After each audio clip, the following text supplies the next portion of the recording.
Oke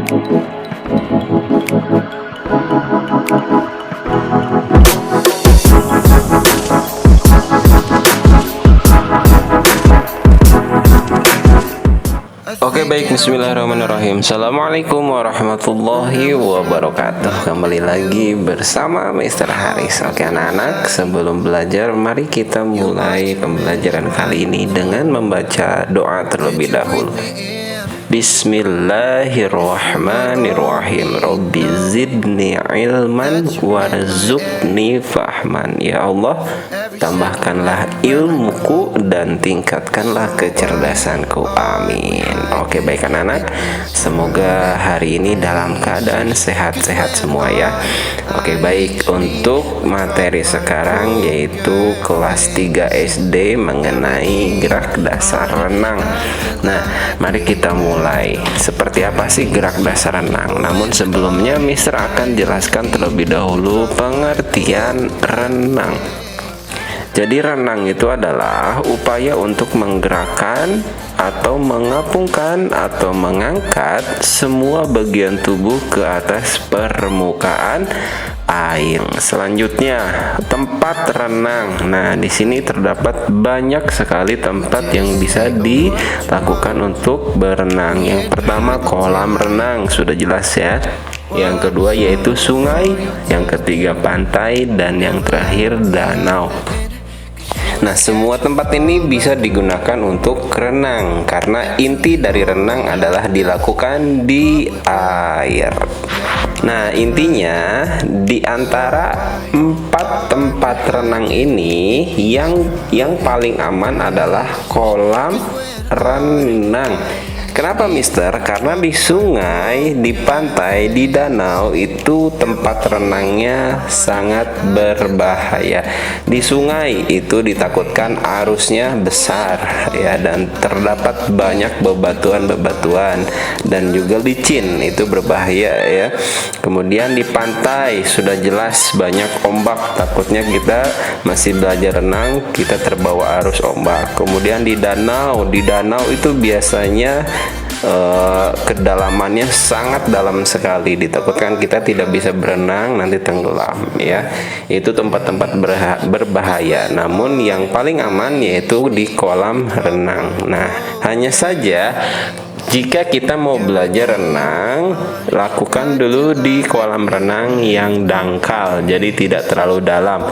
Ya, itu untuk latihan mengawali renang. Selanjutnya untuk peralatan renang, di sini ada 3 peralatan renang. Yang pertama pelampung, yang kedua seragam renang, yang ketiga kacamata.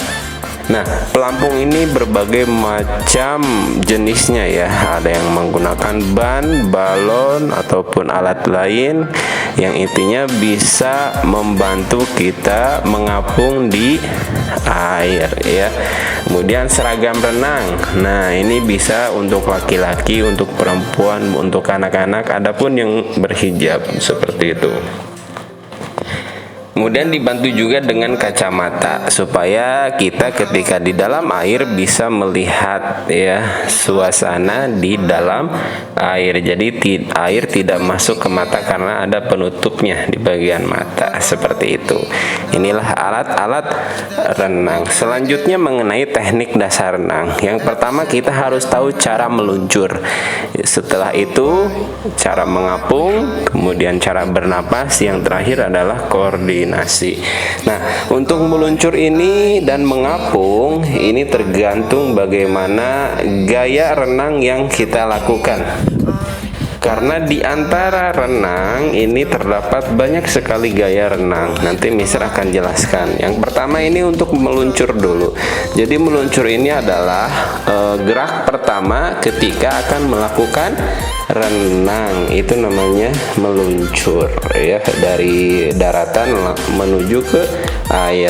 Kemudian setelah meluncur, lalu bagaimana caranya kita harus mengapung di dalam air ya.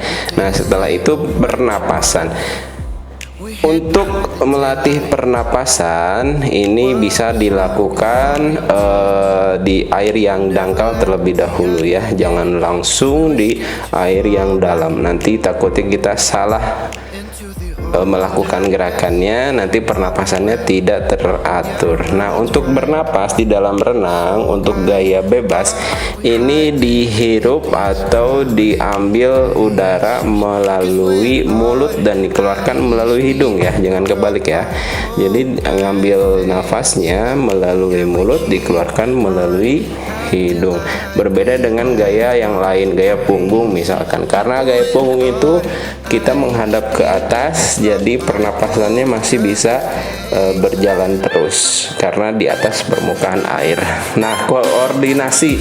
Untuk koordinasi ini maksudnya gimana, Mister? Jadi dari semua gerakan, mulai dari gerakan tangan, gerakan kaki, kemudian dari cara meluncur dari awal ya, kemudian teknik mengapungnya, semua gerakan-gerakan pada intinya dalam renang ini semuanya harus berkoordinasi, harus berkesinambungan satu sama lain gitu ya, supaya menghasilkan renang yang bagus itu ya, untuk menciptakan renang yang stabil di dalam air supaya tidak tenggelam. Jadi harus berkoordinasi antara semua gerakan. Itu maksudnya dengan koordinasi. Kemudian ada juga gaya-gaya dalam renang. Di sini Mister hanya jelaskan 4 gaya dalam renang saja ya. Ada hanya 4 saja ya. Yang pertama yaitu gaya bebas. Nah, untuk gaya bebas ini badan kita telungkup ya, jadi menghadap ke bawah ya, ke bawah ke dalam air. Itu cara menghadap badan kita ya. Nah, ini cara melakukan gaya renang seperti ada dalam video di sini ya. Kemudian yang kedua gaya punggung. Untuk gaya punggung badan kita menghadap ke atas permukaan air atau telentang ya. Itu gaya punggung. Nah, itu perbedaan dengan gaya bebas, hanya berbeda cara menghadapnya saja. Kalau gaya bebas itu telungkup, kalau gaya punggung telentang. Kemudian yang ketiga yaitu gaya kupu-kupu. Nah, dari namanya juga disebut gaya kupu-kupu, berarti gerakannya menyerupai kupu-kupu. Bisa dilihat ya gambarnya, videonya. Ini gerakannya memang seperti kupu-kupu sedang di udara, sedang terbang.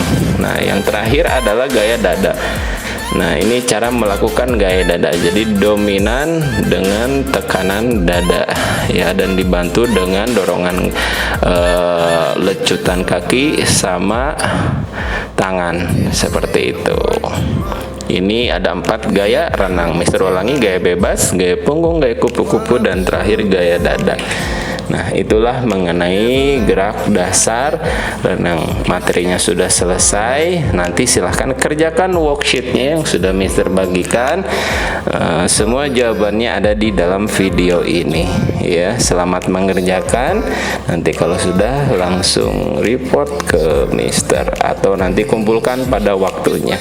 Oke, materinya sudah selesai. Mari kita akhiri pertemuan pembelajaran kali ini dengan membaca hamdalah bersama. Alhamdulillahirabbil alamin. Terima kasih, sampai jumpa lagi di pertemuan selanjutnya. Mister pamit. Wassalamualaikum warahmatullahi wabarakatuh.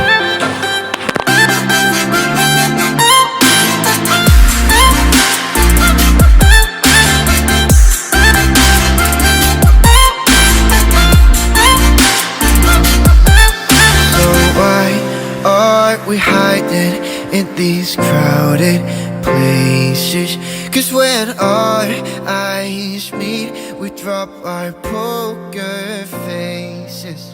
Yeah, we keep